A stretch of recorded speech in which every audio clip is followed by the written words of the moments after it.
Okay, so we made an epic mistake. Stop calling it an epic or terrible or horrible. We made a catastrophic failure. Start over. I think we just keep this and just keep rolling. Oh my goodness. Okay. Oh, we did not make the mistake. It's not a huge deal. I felt I had a sinking feeling when I discovered it. Well, it ended up being really cool. Okay, so the mistake was the really cool intro music that we have. We've been crediting the wrong person this whole time. So at the end of the podcast, if you make it that far, we have closing credits. And we talk about who does what and who to thank. And we specifically have said that a gentleman, very talented gentleman, actually, named Isaac Joel, is responsible for our theme music. But he's not. He's not. He's That's great. Completely not true. We've used his stuff before, and we actually used his stuff on the preview episode, but not as our main theme music. Our main theme music is actually by a guy named Valdi Sabev, and he's uber talented also. And we have a really cool story about what happened when we figured out our mistake, and we contacted him, and we're actually going to share that story on Friday. Super excited. I can't wait to share it. It's so crazy. Please listen in Friday. I'm smiling from ear to ear right now as I'm talking about it because I just can't even believe how crazy it is. And we don't hype things. I hate hyping things, but I'm dead serious. The opportunity or like the probability of this situation happening is so small. Is statistically outrageous. Crazy. Okay, so now we're starting to overhype it.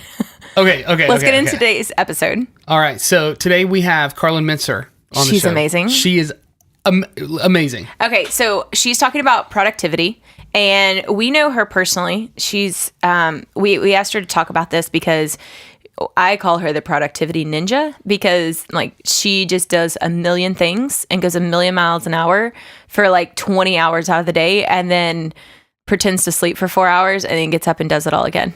She might be like artificial intelligence. Like she's a robot. She is a realtor in our area, and Josh got to go to the Realtor Awards. I did. So tell us about the Carlyn. I asked her to tell us like some of her accolades and things, and she was like, yeah, I'll get that to you. And she never did. And I knew she wasn't going to. It's not going to happen. She doesn't like to talk about that stuff, but you were there. She is a platinum award-winning realtor. And what does that mean?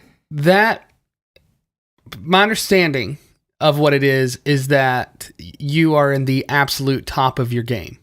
And yes. the Realtor Association is a local thing and a national thing. There's a local level, I believe, a state level, and a national level, I believe. I could have all Josh this wrong. Could be totally wrong in all of this. I think this is how it is. But so you get a platinum award if you're a mega top producer. Probably like somewhere in between the top 20 and top 50.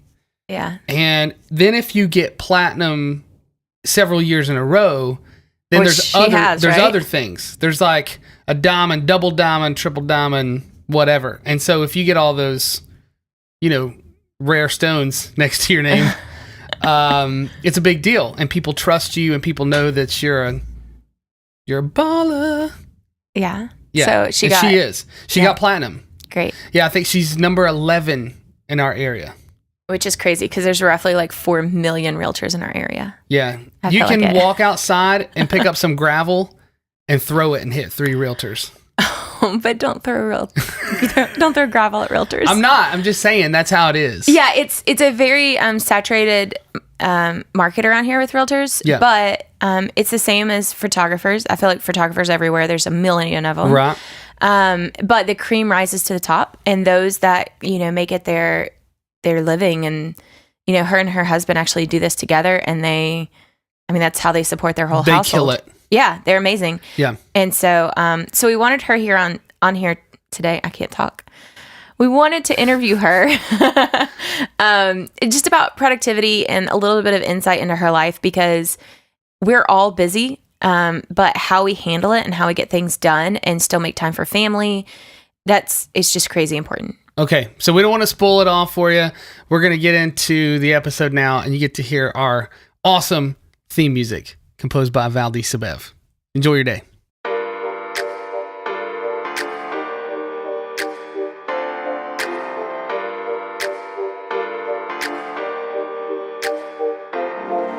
You're listening to the Full-Time Hustle Podcast, an audio resource about life and business. Geared towards the creative entrepreneur, Full-Time Hustle is all about sharing time-tested methods and tips about everything small business related. From sales and marketing, all the way to accounting and client interaction, Full-Time Hustle covers everything you want to know about how to get things done. Turn your side hustle into a full-time hustle. For more resources, visit us online at fulltimehustle.net. Today's episode is brought to you in part by 17 Hats. 17 Hats is the premier online-based small business management software that does everything from invoicing to books to even keeping track of your contracts. Do what you do best and let 17 Hats do the rest. To get 10% off your first subscription, visit 17hats.com/card/full-time hustle. That's 17hats.com/card/full-time hustle for a free 17-day trial and 10% off your first subscription. Or simply apply the coupon Full-Time Hustle in your account settings. Thank you for listening, and we hope you enjoy the show.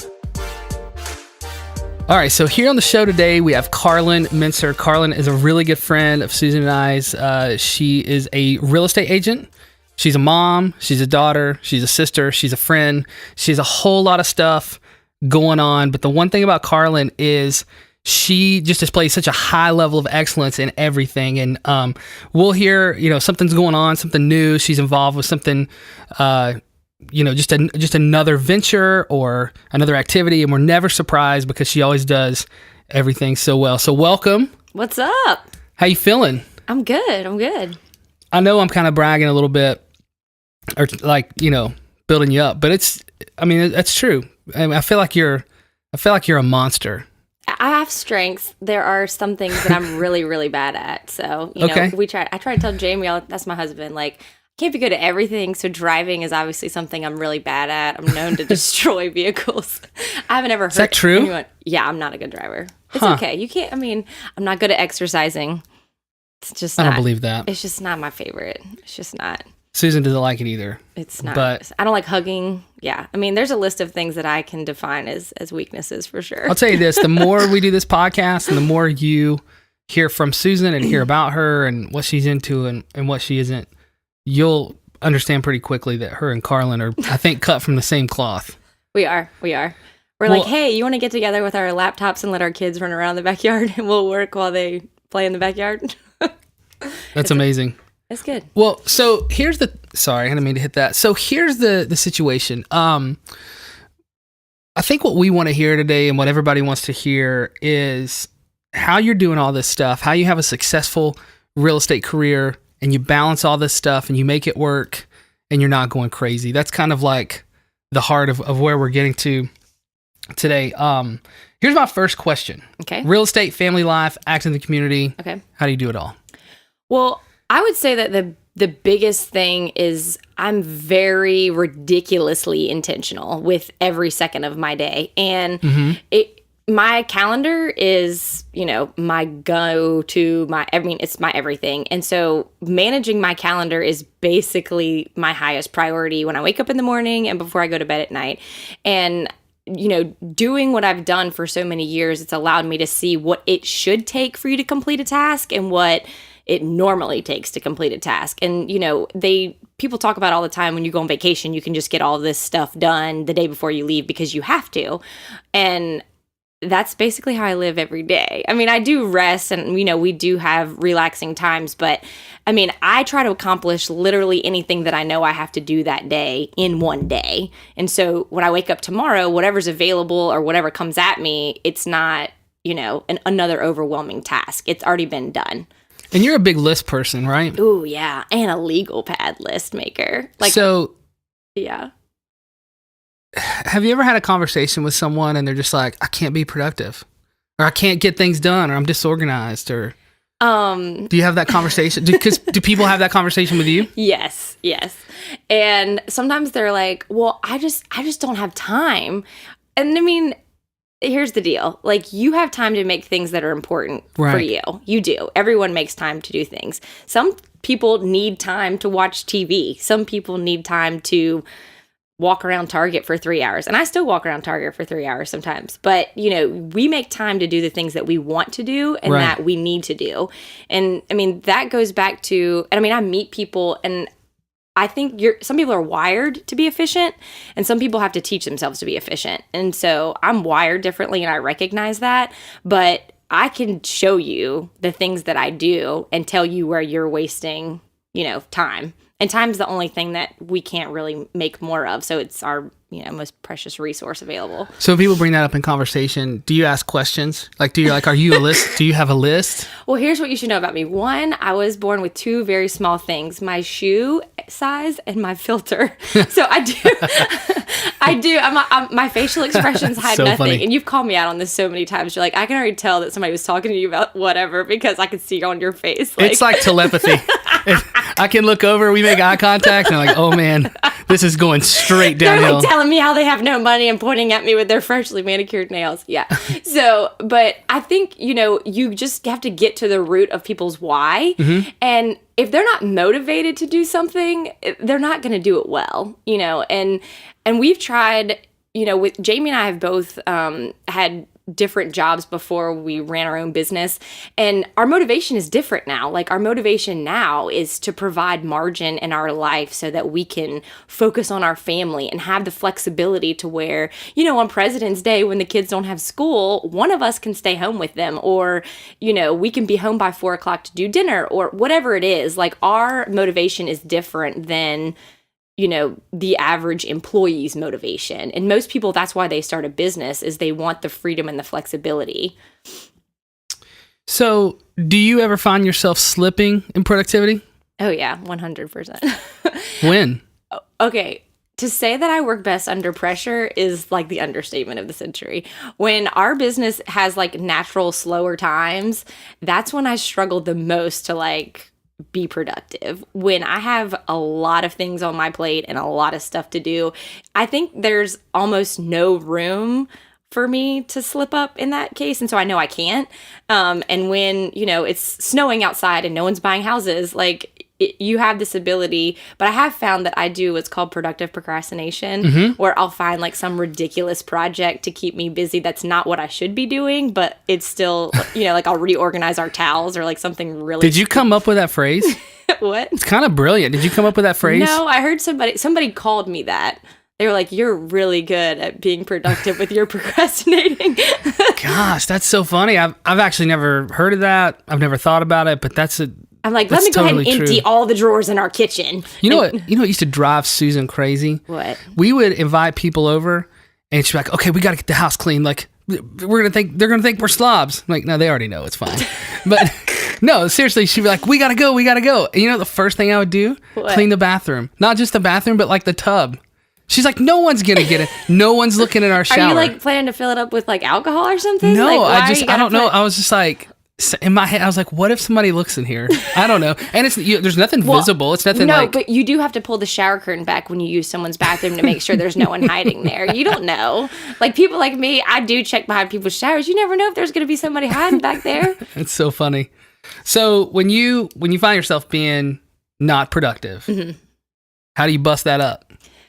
Oh, there's how do you fix it? So many ways. Let's hear them. Okay, so on a very practical standpoint, I listen to podcasts all the time. I read books. I'm a junkie. So just so we can get in your head a little bit, who do you listen to? What podcast do you listen to? Or what would you recommend? Of course I listen to your podcast. Yes. And then I'm a big Dave Ramsey girl, so I listen to Dave Ramsey. That's a long podcast. Oh my gosh, so long. I'm kind of I don't have the attention. I can do about 20 minutes of it, and then I've got my dose, and and I love Dave Ramsey. I normally I feel bad that I'm saying this on air, but when they start doing all the debt-free stuff, I'm like, it's not the same story, but right. I got to. It's inspiring. It's good.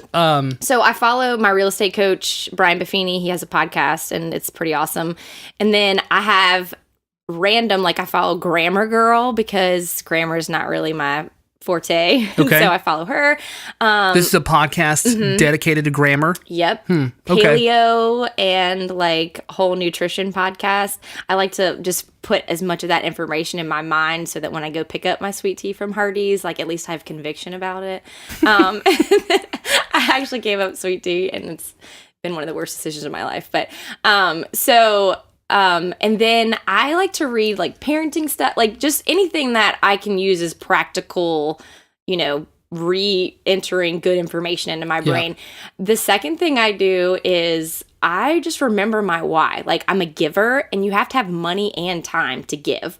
And so I just remember, like, crap, if I don't make any money, like, I'm gonna have a real hard time presenting it to the budget committee why I can give this money away if we're not making as much money. Right. And I mean, occasionally I'll stay home with my kids for like an 8-hour period, and that'll be a great reminder, like, hey, you should probably get back to work for the safety of everyone involved in this situation. I'm a much better mom when I work. I want to go back to like two things. Okay. You said you're a real estate coach. Yes. That's like, this is a person that you know personally? No, he's like a national real estate coach. And but I follow his program. I do everything. He's literally changed my real estate career. I know this is kind of a rhetorical question, but I just want to hear your point of view on it. Like, do you recommend that people in whatever specific industry they're in have that coach or that role model or whoever it is that they look up to, that they can sort of pattern things after that they may not know how to do? Absolutely. Awesome? Yeah. I mean, consistency and accountability are going to be main factors in everyone's success. And if you don't have, like, I don't think that anyone, like, I'm very self-motivated, but self-motivated and self-accountable are two totally different things. I can be super motivated to do something, but I still need a system or a process or something to hold me accountable to doing the junk tasks that get you to the point where you're achieving your goals. Yeah. What is that accountability for you? Or who is that accountability? Either one. I have a couple. I mean, Jamie's a good accountability partner. Yeah. I mean, he's good at calling me out in a somewhat loving way. Sometimes it doesn't end well, but I still, at the end of the day, like, leave the conversation. His BS radar is low, real low. Yeah, he has no tolerance. No. We constantly have to remind ourselves to show love to our children because we're not creating people worse than us. But yeah, so he's not gonna be teaching any classes on diplomacy, I guess. Oh God, no. Yeah, I remember like our child like walked into someone's house and told them their picture was hanging crooked, and I was like, oh gosh, like this is totally our parenting fault. But anyways, and I mean, I think I hold myself accountable, but I have people in my life that I'm like, hey, if you know I'm doing something stupid, you have enough vested time, love, and interest in me to call me out on it. And they will, you know. I mean, Susan's one of those people where I like call her, and I mean, she's the worst. Sometimes I'm like, I called the wrong Fowler. I really did. Because like, why? Because she's like zero sympathy. She's like, well, no, because I get that too. I'm like, she believes the best in people when I don't, and so like when I'm calling her to get some sort of justification for being mad at someone, she's like, well, I mean, if you look at it from this perspective, I'm like, ugh, I should have called Josh. Never mind. Yeah, I just I'm like, yeah, you're like, yeah, you want to go split their tires? I'm like, yeah, this is the right Fowler. I should have called him. That's funny. Something else I want to go back to is you said you listen to podcasts, and I know that talking about this directly benefits us, but I just want to, I just feel like I need to mention this for a second. People don't understand what they have access to with podcasts. Seriously. Oh, I know. Like I would never tell somebody like, don't go to college or you don't need to go to college or whatever. But if you don't have the resources and you just, life has, positioned you in such a way that you don't have the money to go to college. Right. You could listen to 2 or 3 good podcasts a day and absolutely 100% change your life. Yeah. I mean, I'm sure that there's some underlying use of my college degree. But the fact that I worked while I was in college, I believe 100%, changed who I was, not only as a worker, but like as an employee, as a business owner. And the thing about the podcast is I can be too tired to read a book. Right. But I mean, for you to be too tired to read a podcast, I mean, that's like epic lazy. Yeah, you're just driving down the road. Right. And you can listen to a podcast. Yeah. I mean, there's occasional when you got to listen to 90s rap and like get yourself going. But like most of the time you can listen to, and it retrains your brain to think differently. When you constantly hear the same positive or, ways of thinking, like when you listen to a Dave Ramsey podcast over and over and over again, there's things that you just know, like they naturally come out of your mouth about money. And the same thing goes for, real estate or parenting or whatever. You just get your brain wired in a different direction. So this is a fun question. Okay. I'm really anxious to hear what you have to say about this. I'm kind of nervous about what this question is now. What is something that people perceive about you that isn't true? Well, I don't know if this is a lot of people. I don't think a lot of people, but this lady was like, you're like the happiest person I know. And I was like, what? Like, I mean, I feel like I'm a generally content person. Sure. But, I mean, to call me the happiest person, like, I don't see myself whistling down the street and hugging people. Right. And so that's just something that I was like, I think you need to get out more. Like, I don't think that that's actually, you know. And the other thing that, I mean, it kind of made me angry, and now I've just kind of moved on, and T Swift taught me that haters are going to hate. But, like, you know, a lot of people think that it's easy to kind of do what I do, and that, you know, I fell into it or whatever. But I mean, people that are close to us, it's crazy. Yeah. People that are close to us know, like, although it appears, I mean, Instagram is a bunch of, it's not lies, but it's a bunch of filters. It's everyone's highlight reel. Right. Yeah. I mean, obviously, like, if they see me playing basketball with my kid at 2:00 in the afternoon one day and then getting like an award or something the next, like, there's a misperception involved with that, you know? But what they don't see, I mean, is, and I try to be as authentic as possible and be like, oh, we're losing our mess over here. Like, it's not working. But, they don't see when, you know, we're up late at night working, or when we go on vacation and I still have to take calls and emails. And, you know, that's the part that most people don't perceive as, you know, is what the reality is. I think there's been this shift, and I feel like millennials from the bottom to the top are really driving this. But now more than ever, young families care about spending time with their families, and they're driving that, and they make it happen however they can, even in the face of corporate America, who's traditionally been like, these are your days off, right? You get this much time, whatever. You know, you have people our age and younger who are saying, like, that's not going to work for me. I'd love to work for your company. I think it's great, but I have to spend this time with my family. And so I think those perceptions kind of travel down into our mindsets just in general. And it's kind of like you said, when somebody sees you outside 2:00 in the afternoon playing basketball, I think it's easy for someone's mind to go to, what are they doing? They never work. How do they do this? How do they live in that house? How do they have this career? Right. But that's just not true, because it's really all about management. It's how you manage your time. Yeah. And there's plenty that goes on that people don't see. No. Yeah, absolutely. And I mean, I heard a speaker one time talk about how employees want 3 things. They want to be valued, they want to have flexibility with their family, and they want to know that what they're doing matters. Right. And the modern, I mean, like, just the 4 of us, like, for example, the 4 of us understand that we have to hustle in different regards so that we can protect our family. Right. And I think that it's just a complete mind switch. And if you were to tell me you have to go back to working 8 to 5, I would cringe at the thought of, and this is going to sound real judgmental and terrible, and I don't mean it to come out this way, but most 8 to 5 employees waste an insane amount of time. I mean, it's a cubicle prison in my mind. If you motivated an employee and said, hey, and like, you know, all these revolutionary, you know, new companies are doing this. They're saying, here's your task. We don't care when you like where you are when you do it. We don't care what times during the day. As long as you meet these deadlines and you complete the task with excellence, rock on with your, you know. And so, and like when we are, you know, looking at hiring employees or whatever we're doing, a huge benefit that our, you know, business has allowed us is they can work from where they want. Right. And to an extent, like, you obviously can't stage a house from your house, but sure. You know, there's things that allow flexibility, and it gives people way more than money. Like, they don't care about the money. They want to know that if their kid's sick, they have the option to stay home, or, you know, if you give, and I was talking to this guy who's owned a business for 30 years, and we were talking about things, and he's like, yeah, I had to let her go because she didn't want to work past 3:30 so she could get her son off the bus. And I was like, well, what does she do for you? And he was like, well, she does our books. I was like, so does she talk to your employees? He was like, no. I was like, does she talk to you a lot? He was like, well, not really. I was like, well, why couldn't she do that at her house? Like, yeah. He's like, well, I mean, she needs to be in the office. I was like, no, she doesn't. I was like, and I guarantee you, like, if you let that girl stay at her house and do her books in the afternoon, like, you'd keep her as an employee. Like, it doesn't. Do you think it's like a generational thing a little bit? It might be a little bit of a generational thing, but I think there's a control aspect about it too. Like, with him, I think the fear of, I don't know if she's going to be doing her work when she's supposed to be doing her work if her son's at home. You know, I think that fear. But at the end of the day, if you can't trust your employees, you can't trust your employees. Geography doesn't change. So do you think that's what? Because that was going to be my next question: is what in the world is the holdup with companies who aren't letting their employees do this? Trust, control. I mean, the average employer cannot probably believe the best in people, but at the end of the day, you have an excellent employee that has natural drive.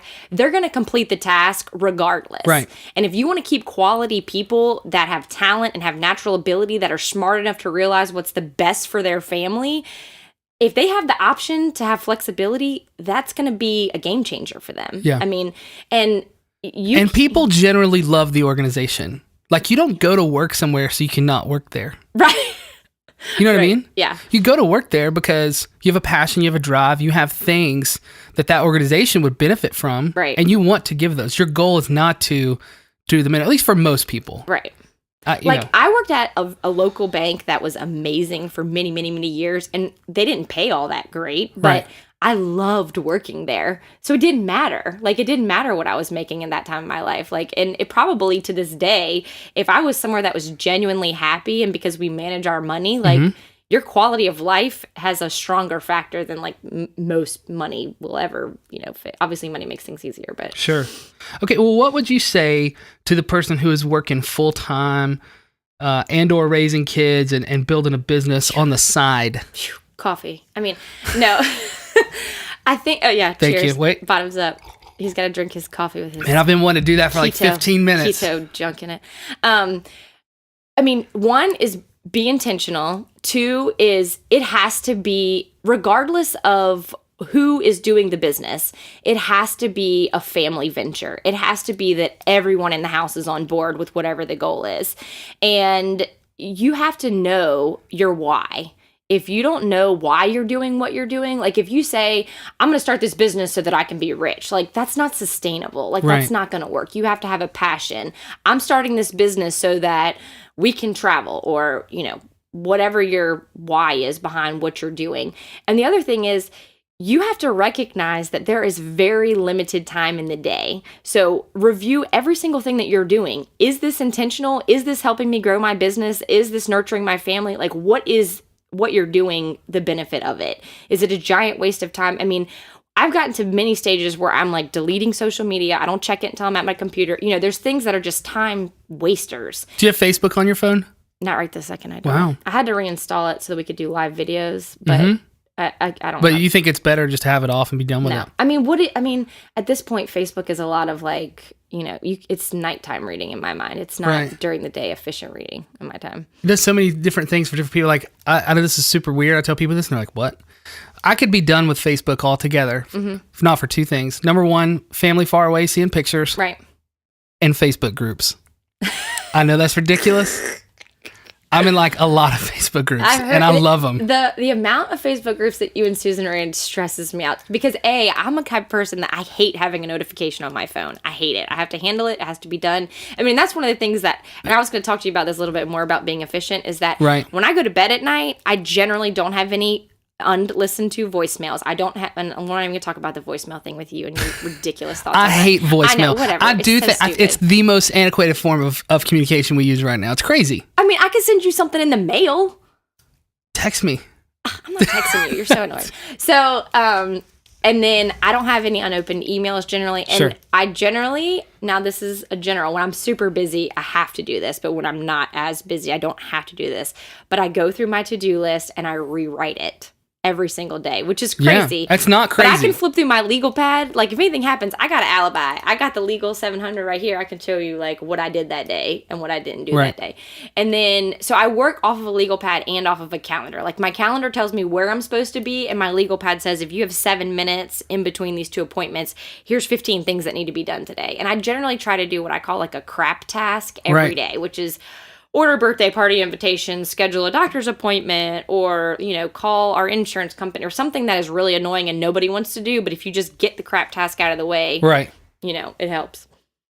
So this is, this question is something that I'm throwing a curveball. I didn't tell you I was going to ask you this, but I love asking people this question who have done something on the side or done something part-time and transitioned into full-time.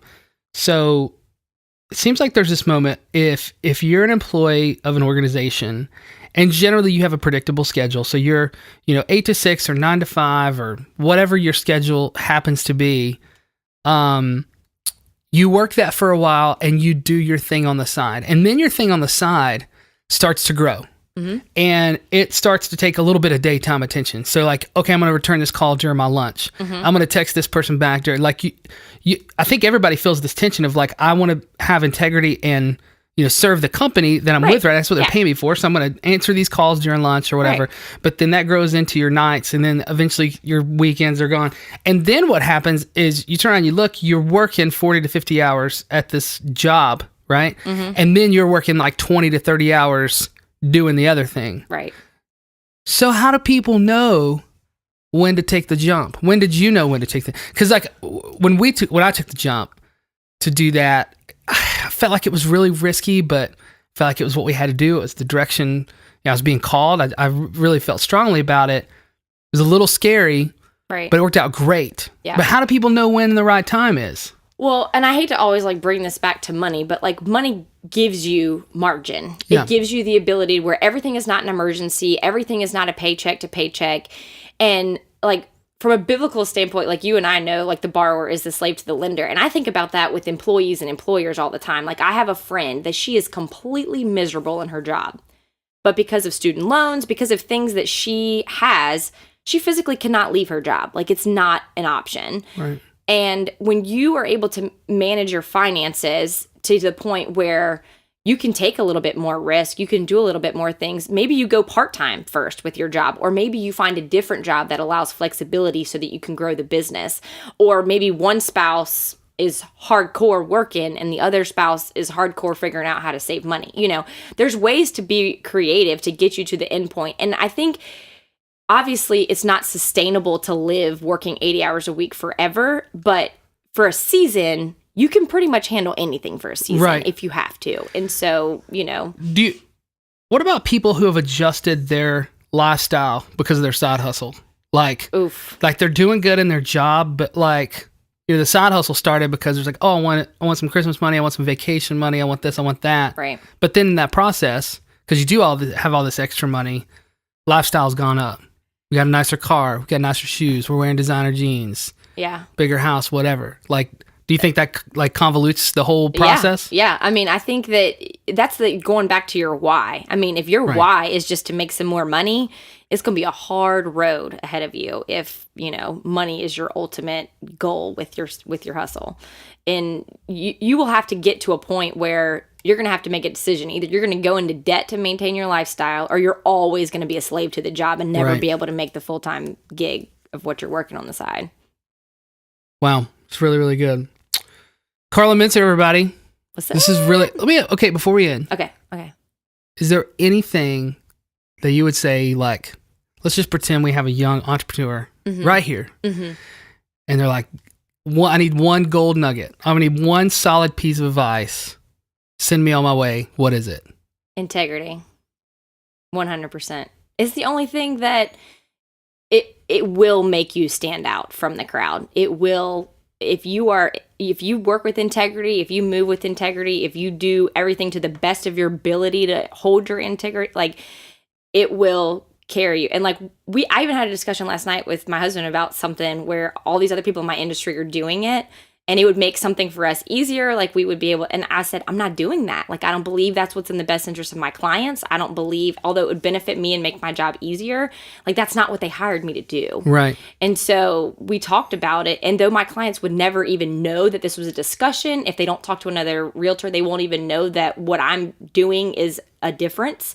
But I know, and I know that, at the end, I'm going to answer to somebody, at the end of my time. And so I know that, and it's a lot easier to keep up with your life when you have integrity. You're not covering junk up or remember, like you don't have to remember much if you have integrity. That's awesome.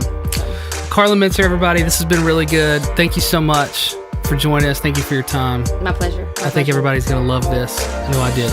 All right. See you later.